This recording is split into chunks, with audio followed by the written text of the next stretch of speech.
Hello my angelic ones, and welcome to my channel. This is the place that encourages you to connect with and trust your own inner angelic guidance that's operating around and within you. So these messages only serve to confirm and affirm the things that you've been shown, the paths you're about to embark upon, and the things that you are currently experiencing. Go ahead and give this video a thumbs up and subscribe if you haven't done so already. And I greatly appreciate all of you who are newly joining. It meant so much last month to help me reach 500 subscribers and beyond. I did just come out with a new video. It is my revelation of the day. I may be starting up doing more of these, so feel free to check that out somewhere up here. All right. So do check that out. It's for anybody. Doesn't matter what your sign is, what time of the month, what your situation is. I think it's a message for any and everyone. So nonetheless, I am also doing something new this month. I'm kind of doing pick a card readings, but not exactly. I did some pre-shuffles for each signs video, and I'll put those spreads up, but I'm also going to have 3 different stacks of oracle angel messages for each sign. Some of you may be drawn to one stack versus the other stacks, and some of you may need to hear the messages for all 3 stacks, and that's totally fine as well. Just whatever it is that spirit is calling you to, there is a message for you. So without further ado, let's get into what the angel conversation is for the month of March. All right, so Gemini, let's go ahead and begin with your angel oracle messages, the guidance that's coming through for you from spirit. I was going ahead and doing like the clarity tarot card readings for the collective beforehand, and I just feel like to go a different direction. So go ahead and ruminate on the crystals and the stack of messages that is calling to you. We have the fluorite crystal, we have the clear quartz crystal, and we have the rose quartz crystal. So whatever stack, and you may be called to listen to all 3 stacks of messages, and that's totally fine. But I'm going to go ahead and begin with these guidance messages. All right. So for the group of you that are feeling called to the first group of messages with the fluorite crystal, what spirit is saying to you, we have your first message, which is leave room for whimsy. And basically what this card is saying is it's time to surrender some things to God and your divine angelic team to work out. Stop trying to take things into your own hands and make things happen according to your own will and on your own timing. I also feel like there could be this thing of feeling like something isn't going to happen, or feeling like you've been overburdened to the point where you're not really considering how spirit can work something out on your behalf. And basically what they're just saying is just trust. Learn to trust God more. Learn to stop, pray, meditate, be led spiritually so that you don't feel like something's missing or that something isn't going to work out. Or you may literally be in a situation where you're just like, I don't know how this is going to come together, and feeling like the world is on your shoulders. And this is basically the encouragement that you need at this time, which is stop worrying about it. Don't try to take on more than you need to. God can work out what you can't. And it's really important to really surrender that in prayer, whatever the situation is, so that you can rest. Because I just feel like when you try to do the universe's job, when you try to do God's job, that's when you start stressing out. That's when stuff really doesn't get done because you're stretching yourself too thin. And this is just a reminder, like, you know, your angels are saying, hey, knock, knock, knock, we're still here. Leave room for us to come in and help you out and work some stuff out. That means don't forget to ask and acknowledge your spiritual team. And just really keep your focus on you doing your part, but then also stepping back where you need to allow spirit to do its part, okay? Your second message is, in every moment, the universe is conspiring to bring me toward right-minded thinking and the energy of love. So yeah, like I was saying, this to me, I feel, is about the ragged running mind and just worry. Like, I feel like there's just a lot of there could be just a lot going on with you mentally for those group of you who chose this first stack of messages, where you are literally a ticking, I don't want to say ticking time bomb, not that you're about to be set off, but like your clock just keeps going, like the Energizer Bunny, your mind that is. And it's really about being able to rest in the spirit of love, which is really saying, I know that I'm cared for. I know that I'm divinely loved. And because I'm divinely loved by God, my spirit team is covering me with whatever it is that I need and desire, because I'm divinely loved. And it really takes right-minded thinking to get into that place. So if that's something you're struggling with in your current situation at this time, I think, maybe one thing that's helpful is to really start to listen and recite certain mantras.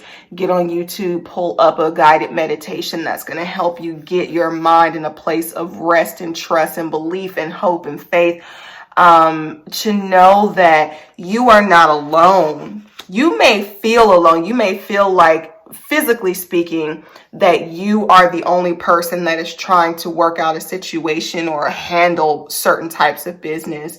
But in those moments, that's when you really got to lean on God and your spiritual team even more, and really know in every moment the universe is conspiring. That's another level of faith. I also feel like for you guys, this could be another opportunity of testing your faith to see how much do you really rely and trust in your angelic guides.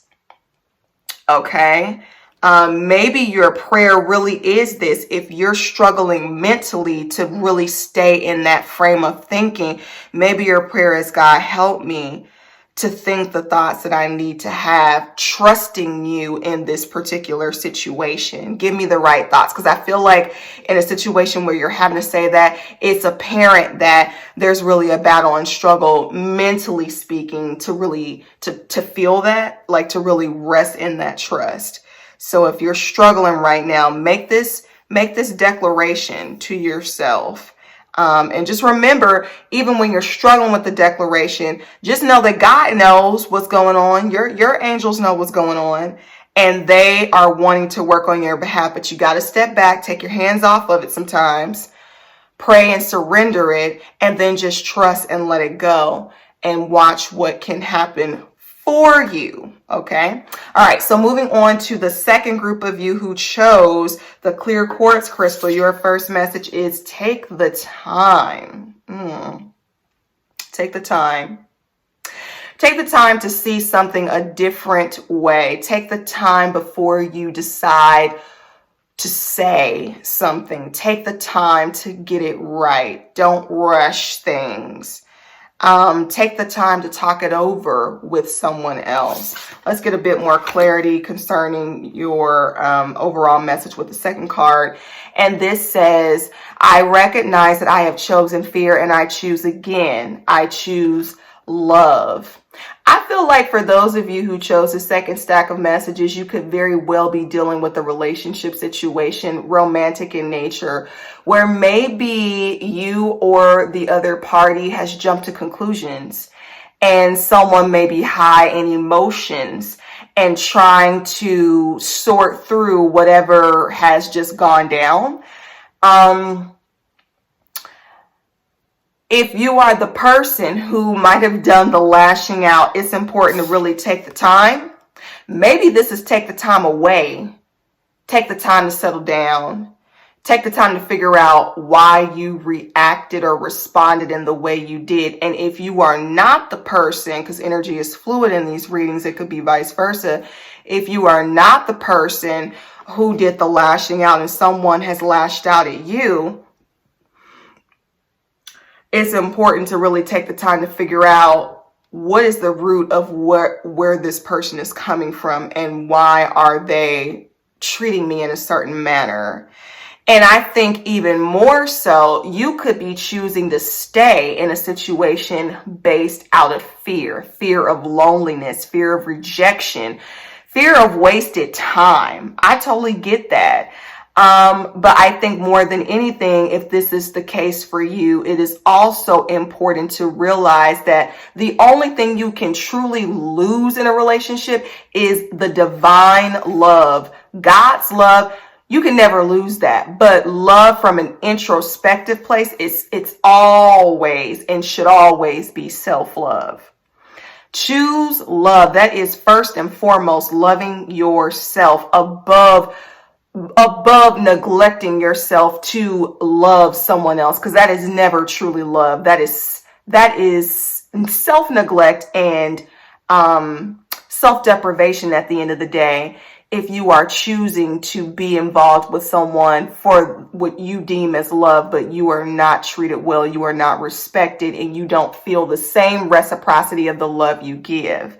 So just understand that if you are on the receiving end of someone's negative actions, you need to choose love, which means choose yourself and put yourself in a better feeling situation, whether that's by yourself or with somebody else. Okay. And if you have been the person who has been giving out the negativity in a situation out of fear of something, it's important to choose love. Maybe, on the opposite side, somebody might have walked away, rushed that decision and jumped to conclusions about something. Maybe it was a fear of being hurt. And Spirit is saying, take the time to really figure out, is it your insecurity truly, or are there facts backing up what you feel? And if you are brushing somebody off, blocking them because you're afraid of getting hurt, and what you think or what you thought you suspected might not have actually been the case, then it's important to choose love in that situation again and admit, you know what, I was running out of fear. And I thought X, Y, and Z meant X, Y, and Z. You know what I'm saying? Really doing the inner work to decipher what the root cause of certain things are. So I hope that helps the second group of you. Last group of you who chose the rose quartz crystal. Your first card is simplify. That means stop thinking about too much. Stop trying to do too much. I feel like all these messages honestly work in tandem with each other, but this is about being able to delegate certain things. This is about being able to let certain things go. This is about balancing yourself and not taking on too much mentally, emotionally, spiritually, like holistically before it's time or ever. The Spirit is saying you're doing too much. There's too much that you're trying to tackle all at once, and it's going to cause burnout. All right, I feel like the title of this video is going to be the Battle of Overwhelm. There's a lot, Gemini, that you are probably dealing with and have been dealing with for some time now, and it is really about learning to trust God and your angels to work some stuff out that you and yourself cannot. Learning to not get overwhelmed in emotions and to take a step back from that and stop doing too much. Holistically. This second card for the third group of you says, the moment I realign with love, clear direction is presented to me. So yeah, I feel like a lot of you could be very muddled and confused about what direction you need to go and what course of action you need to take. And it's really important, again, coming back to the second group about choosing love, self-love, God's love over, whatever pseudo love may be presenting itself to you. It's really about understanding, once you choose that, then things become very clear. If you don't understand that self-love is the greatest love, you will always deal with the confusion of how to decipher and how to move about in your life, or what it is that you even love to do. Like, I also feel like from a work capacity, some of you could very well be trying to do too much at once in that field, that area of your life. And so this is really about getting down to the nitty-gritty. What is it that I actually enjoy doing? What is it that I truly want to do? Because once you come from that place, then any and everything that isn't that, it's time to start playing the process of elimination and literally simplifying. And that's when things become really clear. You can do something very great, but if you're trying to do a million things all at once, it's going to be subpar. You're going to be stretched thin. You may not be as happy, and you probably won't love what you're doing or even the outcome that you get. So this is Spirit saying, hey, if you're trying to figure out what to do, start with a list. What do you love the most to do? What would you like to see the most happen in a situation? Focus on that. Focus on one thing at a time. At the end of the day, that is the message that is coming through here. So I'm going to shut it down here. I hope these messages have helped. If they have, drop a comment below. Share the video if you feel it could be beneficial to someone else. And until next month's read, stay safe, be blessed, and as always, namaste. Bye.